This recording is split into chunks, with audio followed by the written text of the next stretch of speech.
name is Rick Sanchez. I'm with a company called Tractor Tip Equipment, and what we have for sale here today is a Kobelco SK140SRLC. LC means that it's got a longer undercarriage. The serial number of this machine is YH060887. I'm going to leave that last digit blank. What we're going to do in this video is we're going to talk about the mechanics of the machine in the first clip, the operating specs in the second, and then we'll talk about the history of the machine as well. If you buy this machine from me or some of the others we have for sale, we got a couple of backhoes, some compactors, skid steers. We got a Caterpillar 140H. We got a couple of those. We got another motor grader, a Fiat Alice 65. Point is, if you buy any of these machines from me, you're going to be dealing with Perf Provencio. He's my right-hand man. He's the guy running the camera right now. We got to hurry with this video because the heat index right now in Dallas, Texas is 115 degrees. But the good thing is this AC blows ice cold. So,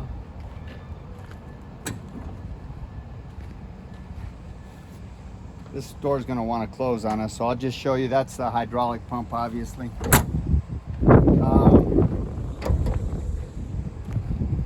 Price on a new machine like this these days is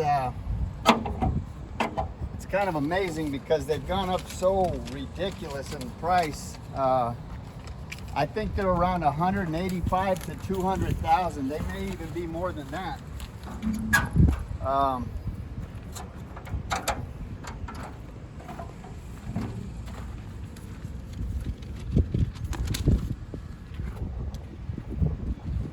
A pretty low-hourd machine. The weight on this machine is 32,000 pounds. The widest point are these tracks right here. Okay, sorry about that. I forgot to measure the width of this machine. This machine has got wider than standard pads. So if you look at this measuring tape here, you got like 27 3/4. The standard pad on these machines is about 23 inches. So this machine has got a wider than standard pad, which actually makes it 8 foot, almost 8'10" wide. Now you say, why would somebody want to put a wider than standard pad on it? Well, the answer to that question is that when you have a wider than standard pad, it's easier on the operator, number one, and number two, it gives you a greater lifting capacity, and number three, it gives you better flotation on the ground. Me standing here, I'm 6'1", I weigh roughly 200 pounds. The PSI on my feet is probably about 22 PSI. This tractor right here with these wider than standard pads at 32,000 pounds, the PSI is probably around 4 or 5 pounds, so that's that. So again, the width of this machine is 8 foot 10 inches. The transportation length, I forgot to get that too. Give me just a minute. Okay, we're back. So the transportation length, this sun has got me little goofy right now. I forgot to get that too. So the transportation length is about 22.5 feet for this machine. Comparable machines are like a Caterpillar 314 or a Komatsu PC 150. As far as the history of this unit goes, this machine, like almost every machine we purchase, is an original owner Dallas, Texas machine. Again, you say, well, what's the point of that? What's the big deal? The point of that is that we pretty much operate in a rust-free environment. We're far enough south and we're 300 miles from the ocean, so the only salt that we see is the salt on our kitchen tables, and even Perf tries to stay away from that. I try to stay away from it because they say I could get high blood pressure. So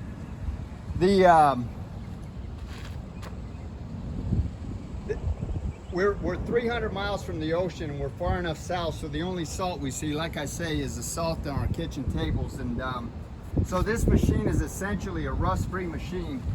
This, by the way, is just dirt. We didn't get a chance to clean this machine, but we will. This, you can see where the paint's flecked off this bucket and the rainwater's kind of gotten to it, but it in no way, shape, or form is a rust pervasive machine. When you work in a salty environment like around the coast, or you're mining whatever sand with a high silica content or whatever, that salt gets into the electrical DT connectors and it just wreaks havoc on the machine, obviously. So I guess I'll stop talking about that. So the company that we bought this machine from, we've done millions of dollars of business with them over the last 30 years, and they bought machines from us, we from them. And before I buy any machine, I have a couple of mechanics go out and inspect it. And we have forms. We have a 100-point inspection form that we go through for each one of these machines. They go out there, they inspect it. If they say everything's okay with the machine, then I send Perf Provencio to go out and inspect it. And if he says everything's okay with the machine, then I personally go out and I inspect it before I write a check. So these machines are 4 times vetted before I buy them. So you can rest assured this is a machine in good standing. It's in good shape. As far as options go, this machine is in closed cab. You got all the glasses in it, obviously. You've got auxiliary hydraulics here. Now these hydraulics, there's 3 types of hydraulics. There's single direction, there's dual direction, and then there's dual function. Now the best type of hydraulic that you can get is a dual function hydraulic, which is in fact what this machine has, and it's very easy to change the hydraulic function on this machine. An example of a single function hydraulic, auxiliary hydraulics, or if you're running a breaker, where your hydraulics go to the tool, then back to the tank, to the tool, back to the tank. Dual direction hydraulics are what you need with a thumb or a grapple or something like this, where the machine, you need hydraulics to close it, you need hydraulics to open it. So that's dual direction hydraulics. Dual function hydraulics, which is, like I say, it's the best of both worlds.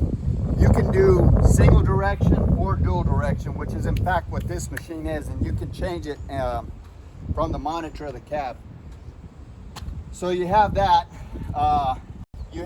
Does this have a battery cutoff switch, Perf? It does not. What about, it's got a pattern control change valve. Did you find that? It does. Where is that? That is, oh, nope, I've got this confused with a different excavator. No, it does. We'll figure out where it is. I saw it, I just don't remember where it is at the moment. But the other thing that it's got is wider than standard pads. We already went through that. There's one other thing I'm forgetting. I'll tell you, this heat, does it have a 12-volt outlet in the cab? I don't remember checking. It appears to, yes. Okay, it's got a 12-volt outlet in the cab. That's kind of nice to have. That's to switch from the thumb to jackhammer. So all of the fluids on this tractor are where they should be. There's no cracks or welds anywhere in this work equipment here.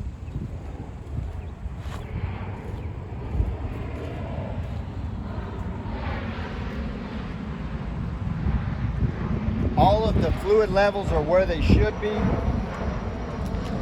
Again, this machine is mechanically sound. Everything on it works.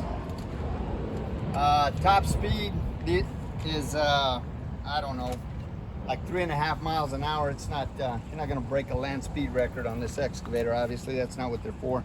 The undercarriage is about 85%.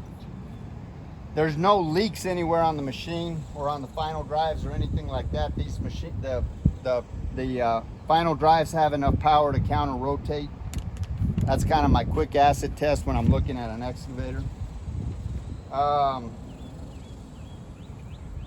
the cutting this thumb is it's a little over 8, it's about 8 1/4 wide. It is 45 inches long.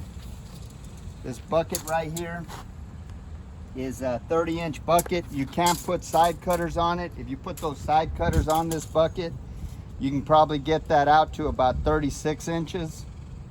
Be a 36-inch bucket. As far as the depth of this bucket goes, this bucket is about 4 foot 3 inches deep.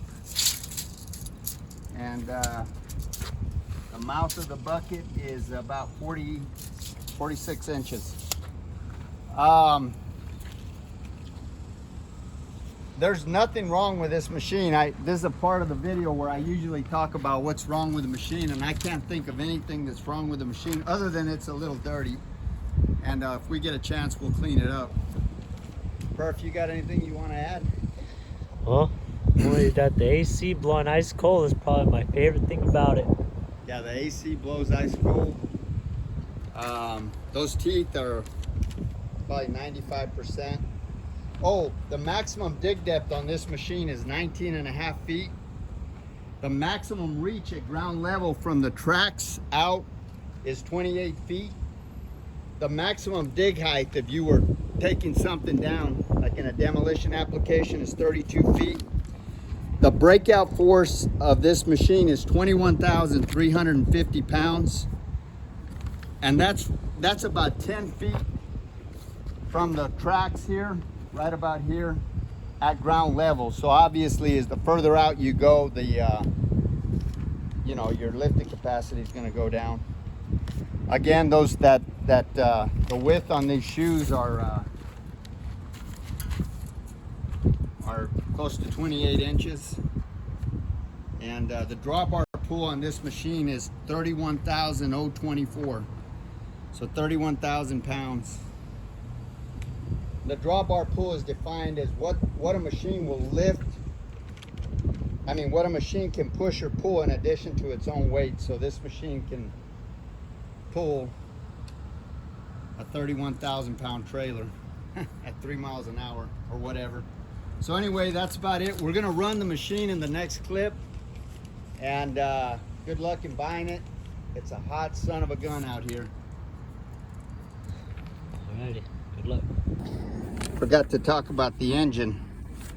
So that's this is a 4-cylinder Isuzu engine.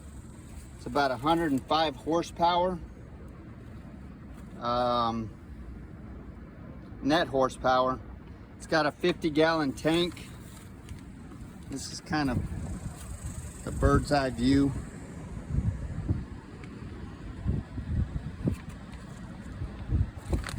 It's got a 50-gallon fuel tank, which will run you anywhere from 12 to as many as 20 hours, obviously depending on what you're doing.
tire probably weighs about 300 pounds. Of course, it's nothing for that excavator, but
these are the controls on this excavator. Here's your travel motor controls.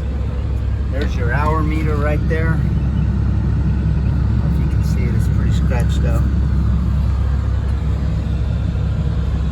AC is blowing ice cold. Man, that's cold. Probably need a jacket in here. Yeah. Got your thumb controls here? Oh yeah, your thumb controls. I'm gonna put my lever down if I want to show you. That's your thumb control. Pretty much it. Your AC's right there. It's 105 degrees right now out here, and it's this AC. I'll bring a thermometer. I think we'll find some kind of thermometer to show you the AC, but it's pretty much it. Here's your throttle control. See, it's a really quiet machine. Pretty much it. Thermometer gun isn't working right now. You can see that is blowing ice cold. And I'll take this into the shop, let it. That's the AC. All right, so it's pretty hot and dry right now. We just videoed that machine. It's 105 degrees in the shade. You know, as a final note on this machine here, I've been around construction equipment all my life, and I've got to say that as far as excavators go of this size, this is probably one of the quieter excavators that I've come across of this size. So, I mean, for what it's worth,